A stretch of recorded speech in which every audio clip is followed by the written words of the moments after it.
দেখছো কি পরিমাণ জ্যাম।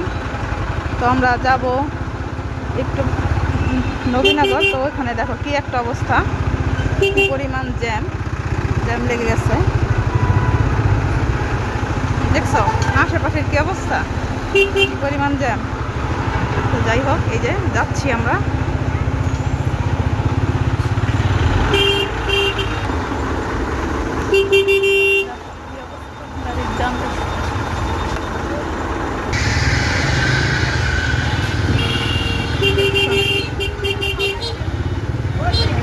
জ্যামের কি অবস্থা, একদম নবীনগরের থেকে সাভার পর্যন্ত পুরো জ্যাম।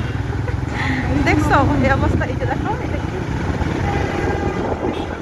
এই যে এখন একটু জ্যাম ছাড়ছে। এই যে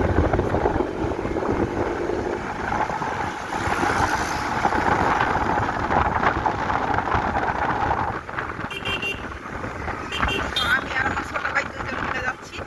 তো সে পরীক্ষা দিতে যাবে, আর আমি আমার একটু ব্যাংকে কাজ আছে সেখানে যাব। এই যে দেখো এখন রোড ক্লিয়ার। আর এই যে এটা হলো ডিএসএল, এটা হলো তোমার, এটা হলো ডিএসএল এর ভিতরে। তো আমাদের বাসা থেকে কিন্তু ডিএসএল বেশি দূর না, খুব কাছেই। এই যে দেখছো,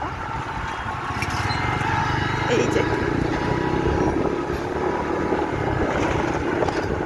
তো সবাই ভালো